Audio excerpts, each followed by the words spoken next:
Hello my dear student and my friends. आज का जो टॉपिक्स है वो टॉपिक्स है आपका रिप्रोडक्शन इन एनिमल्स। ठीक है, जंतुओं में जनन। जनन एक ऐसा प्रक्रिया है, ये तो आपको पता है, ये बहुत जरूरी है। अगर ये प्रक्रिया ना होता तो आज इतना बड़ा संसार ना बना होता। संतति को बनाए रखने के लिए, जनन बहुत जरूरी है। क्योंकि अगर सोचिए ना, अगर जनन ही नहीं होता तो आज इतना बड़ा संसार बनता क्या, पॉपुलेशन इतना बढ़ता क्या, आपके देश में इतना पॉपुलेशन होता क्या? नहीं, क्योंकि ये जनन ही से संभव हो पाया कि इतना ज्यादा पॉपुलेशन बढ़ पाया। नहीं तो सृष्टि का रचना संभव ही नहीं था। विदाउट जनन का कल्पना भी नहीं कर सकते हैं कि सृष्टि का रचना हो सकता है। समझ रहे ना? सृष्टि के रचना के लिए जनन बहुत ही जरूरी है। ठीक है, इसी के बारे में आज का जो टॉपिक्स है वो हम लोग पढ़ने वाले हैं। ठीक है, तो जनन बहुत जरूरी है। ठीक है, लेकिन जनन की कुछ विधियां भी है।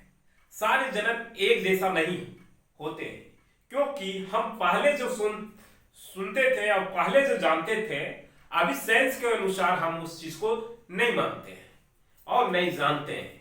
जैसे पहले क्या होता था, ठीक है, किसी चीज को हम अवहेलना नहीं कर रहे हैं, किसी का बेइज्जती नहीं कर रहे हैं, ना किसी के बारे में हम कुछ कह रहे हैं, बट एक कह रहे हैं कि जैसे अगर हम ग्रंथ पढ़ते हैं या आदि पढ़ते हैं, तो पहले क्या होता था कि लोग मूर्ति बनाते थे मिट्टी का, उसमें जान डाल देते थे तो ओरिजिनल बन गया। ठीक है, तो ऐसा जनन नहीं होता था। ठीक है, या कोई भगवान आए और प्रकट हो गए, बोले कि हम अभी है, तो इस टाइप का जनन नहीं होता है। जनन का जो विधि है वो हम लोग पढ़ेंगे। जनन दो टाइप से होता है। ठीक है, वो सारे टाइप अभी हम लोग पढ़ने वाले हैं, जनन की विधि। ठीक है, लेकिन स्टार्टिंग में जनन हुआ तो होगा ना, कैसे आखिर हुआ होगा इस सृष्टि का निर्माण। ठीक है, और कैसे आखिर यहाँ पे जीवन संभव हो पाया और कैसे यहाँ पे जानवर, ठीक है, पेड़ पौधे, ठीक है, मनुष्य, पशु पक्षी, ये सारे का रचना कैसे हो गया, निर्माण कैसे हो गया। तो खैर ये स्टार्टिंग के पार्ट को हम लोग छोड़ते हैं और अभी फिलहाल जो टॉपिक्स है उस पे चलते हैं। टॉपिक्स आपका यही था, रिप्रोडक्शन इन एनिमल्स। सो ये दो टाइप से क्या है, जैसे कि मनुष्य जनन कैसे करते हैं, तो आपको पता है ना, अंडे देते हैं या बच्चा देती है। तो कहने का मतलब है कि मनुष्य, तो ये इसमें टिक कर देते हैं, क्योंकि मनुष्य, बिल्ली वो भी बच्चा देती है। ठीक है, मुर्गी ये अंडा देती है। ठीक है, मछली अंडा देती है, सांप अंडा देते हैं। ये हम कुछ उदाहरण लिए थे, इसका ये मतलब नहीं है कि इतना ही होते हैं, बहुत सारे आप अपने आसपास देख सकते हैं, जैसे लिजार्ड, छिपकली, ठीक है ना, और डॉग, ठीक है, काउ, ठीक है, लायंस। तो बहुत सारे एग्जाम्पल है, बट हम कुछ एग्जाम्पल लिए हैं बस थोड़ा सा आपको समझाने के लिए। ठीक है, तो दो प्रकार से जनन होता है, एक अंडे देते हैं और दूसरा बच्चा देती है। ठीक है, तो जो अंडा देते हैं ना, उनको एक अलग वर्ग में रखा गया है, जिसको हम लोग बोलते हैं अनपरजक। ठीक है, अनपरजक। ठीक है, इसी को इंग्लिश में ओवीफेरस बोलते हैं, ओवीफेरस। ठीक है, और जो बच्चा देती है उन्हें बोला जाता है जरायुज, जिसको इंग्लिश में विविपेरस बोलते हैं, विविपेरस बोलते हैं। ठीक है, तो ये था का इस विधि से। ठीक है, अब क्या है कि जनन की विधियां ये दो प्रकार के होते हैं। ठीक है, टू पार्ट्स में ये डिवाइड हो गए हैं। ठीक है, वहां तो हम ये जान चुके हैं कि एक अंडा, ठीक है, अनपरजक, एक जरायुज होते हैं, एक अंडा देते हैं और एक बच्चा देते हैं। ठीक है, तो कहने मतलब है, अब यहाँ पे वो विधि जो होता है वो दो टाइप से होते हैं जनन की विधियां। पहला जो होता है अलैंगिक जनन, ठीक है, असेक्सुअल रिप्रोडक्शन इंग्लिश में बोलते हैं, और दूसरा होता है लैंगिक जनन, सेक्सुअल रिप्रोडक्शन। ठीक है, तो स्टार्टिंग में हम लोग असेक्सुअल रिप्रोडक्शन के बारे में जानते हैं, आखिर ये क्या है। इसके भी दो टाइप होते हैं। ठीक है, दो पार्ट में, एक मुकुलन और दूसरा द्विखंडन।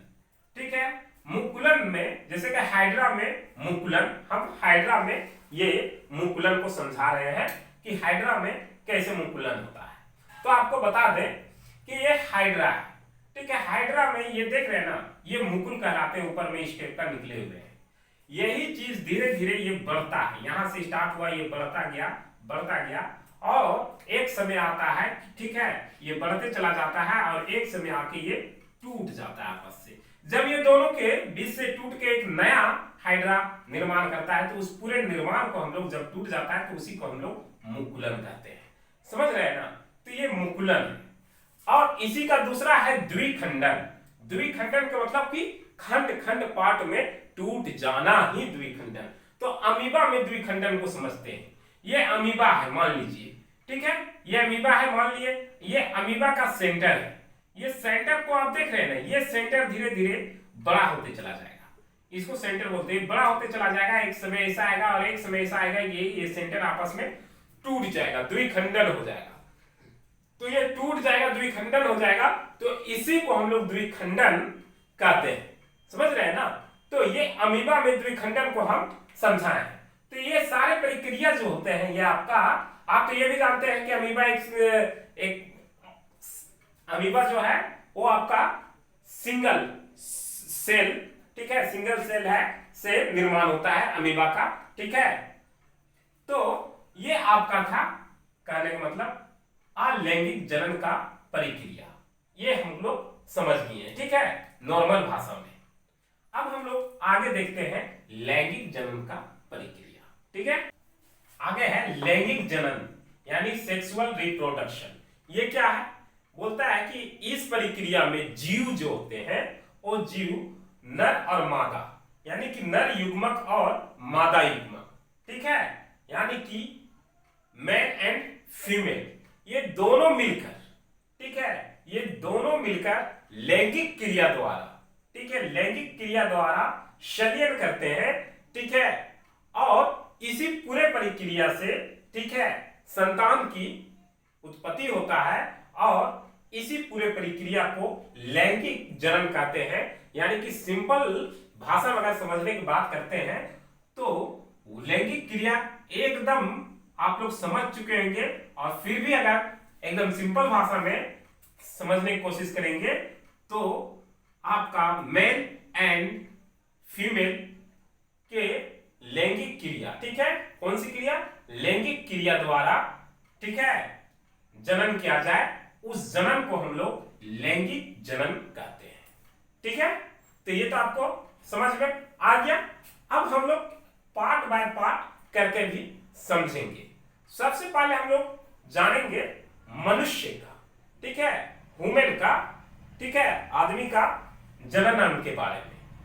अब लैंगिक जनन अंग में, ठीक है, हम लोग जानेंगे मानव जनन अंग के बारे में। तो मानव जनन अंग जो होता है, सबसे पहले नर मतलब मेल के बारे में जानेंगे। ठीक है, और आप वहां फिगर में भी देख सकते हैं, वहां फिगर में आप नर यानी कि मेल जनन अंग आप देख सकते हैं। वहां पे शुक्राणु किसे कहते हैं, वहां पे फिगर में आपको साफ साफ लिखा हुआ है। ठीक है, शुक्राणु क्या है, सीसन क्या है वो भी वहां पे लिखा हुआ है, लिंग को सीसन कहते हैं। वृषण क्या है वो भी वहां पे लिखा हुआ है, फिगर में देख के समझ सकते हैं। ये जो है ना से नर यानी कि नर का ये जनन अंग है, ये जनन अंग है। ठीक है, और फिर ये बोलता है मादा यानी फीमेल का जनन अंग। ठीक है, तो आप फीमेल का भी जनन अंग वहां तस्वीर में देख सकते हैं कि अंडवाहिनी, ठीक है, अंडाशय, गर्भाशय, ये सारे होते हैं। आपको बता दे सीसन जो होता है लिंग द्वारा सीसन किया जाता है, जहां पे लिंग और आपका अंडवाहिनी के द्वारा शीशन होता है, और शीशन होने के बाद लिंग और अंडवाहिनी के द्वारा शीशन होता है, और शीशन होने के बाद लिंग से, ठीक है, लिंग से आपका शुक्राणु बनता है, और आपका अंडाशय से आपका जो है अंडाणु बनता है। और ये जब दोनों बनते हैं और दोनों का सृजन होता है, फर्टिलाइजेशन होता है। ठीक है, ये इस टाइप का आपका शुक्राणु होते हैं, ठीक है, इनकी पूंछ स्टेप में आपस में बहुत सारा ये बनते हैं, ठीक है, और बहुत सारा इसका स्टेप का पूंछी वाला बनता है एकदम, ठीक है, सेंटर, और ये स्टेप का सेंटर यहाँ होता है, और ये सब आके आपस में एक बार क्या होते हैं, फर्टिलाइजेशन हो जाते हैं, यानी कि मिल जाते हैं, ठीक है। मिलने के बाद यही गर्भाशय में चला जाता है, यहाँ पे जहां पे सृजन होता है शिशु का, ठीक है। तो ये आपका था, यानी कि ये दोनों अंग बहुत ही जरूरी है। अगर ये दोनों अंग नहीं है तो जन्म नहीं हो सकता है। हालांकि अभी फिलहाल टाइम में आपको हम बता देंगे कि जन्म का प्रक्रिया चेंज होते चला जा रहा है, लेकिन प्रक्रिया चाहे जितना भी चेंज हो जाए, लेकिन इनका होना जरूरी है, ठीक है।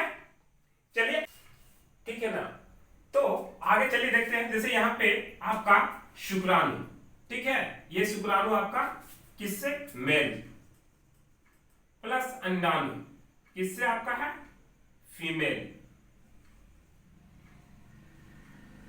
फीमेल, ये दोनों का संश्लेषण मतलब कि मिलने से क्या बना, युग्मज, ठीक है। ये युग्मज कहां, गर्भाशय में, ठीक है, गर्भाशय में फिर किसका, ये युग्मज से ही ये युग्मज धीरे धीरे विकास करते गया, ठीक है, डेवलपमेंट होते गया, गर्भाशय में इसका डेवलपमेंट हुआ और यहीं से जीव का निर्माण हुआ, चाइल्ड बना, शिशु बना, ठीक है। ये सिंपल सा भाषा में हम आपको समझा रहे थे, एकदम नॉर्मली भाषा में आप समझ सकते हैं, ठीक है। तो ये जैसे कि जंतुओं में जनन की प्रक्रिया को हम लोग अपने लैंग्वेज में समझने की कोशिश कर रहे थे, ठीक है। यानी कि शुक्राणु, किसी पुरुष में शुक्राणु बनना चाहिए और महिला में अंडाणु बनना चाहिए, तभी क्या होगा, जीव का जनन होगा, नहीं तो नहीं हो सकता है। जैसे कहते हैं ना, बहुत सारा आज के डेट में लोग, आप लोग जानते भी होंगे, ठीक है, कि शादी ब्याह हो जाता है और बच्चे का जन्म नहीं होता है, शादी कई साल हो जाते हैं, तो उनमें क्या चीज का कमी होता है, शुक्राणु, यानी कि उसमें पुरुष का भी कमी हो सकता है, पुरुष में भी कमी हो सकता है और महिला में भी कमी हो सकता है, ठीक है, दोनों में हो सकता है, मेल और फीमेल दोनों में हो सकता है कि उसका अंडाणु नहीं बन पा रहा हो, या हो सकता है शुक्राणु ना बन पा रहा हो, जिसके वजह से क्या हो रहा है, संश्लेषण नहीं हो रहा है, फर्टिलाइजेशन नहीं हो रहा है और युग्मज का निर्माण नहीं हो रहा है, ठीक है। जब युग्मज का निर्माण नहीं होगा तो शिशु का जन्म भी नहीं होगा। तो ये सब बहुत जरूरी है, स्पर्म, ठीक है। कहते हैं ना कि ये सब मतलब कि बहुत से लोग का जन्म नहीं होता है, तो बहुत सी कहानियां होती है कि नहीं, इसको वो चीजों के अंधविश्वास में लोग कहते हैं कि, ठीक है, भूत प्रेत की इसके वजह से नहीं हो रहा है, ठीक है, अंदरूनी शक्तियां, ठीक है। लेकिन साइंस बोलता है कि नहीं, ऐसा कोई दिक्कत नहीं होता है, आप इसका इलाज करा सकते हैं, डॉक्टर के पास जा सकते हैं, ठीक है। जो माँ, ठीक है, गर्भ जिसका गर्भ में युग्मज नहीं बनता है और वो अपने आप को, ठीक है, बहुत महसूस फील करती है गलत कि मैं मां नहीं बन सकती हूं, लेकिन आज साइंस डेवलप कर गया है, वो भी मां बन सकती है, ठीक है ना। तो इसका नेक्स्ट पार्ट हम लोग फिर पढ़ेंगे नेक्स्ट पार्ट में, ठीक है। आगे की जानकारी हम लोग नेक्स्ट वीडियो में जानेंगे। अगर ये वीडियो आप तक पहुंचती है, आप देखते हैं, आपको अच्छा लगता है, तो लाइक शेयर कमेंट करना बिल्कुल भी ना भूलें, ठीक है। जय हिंद।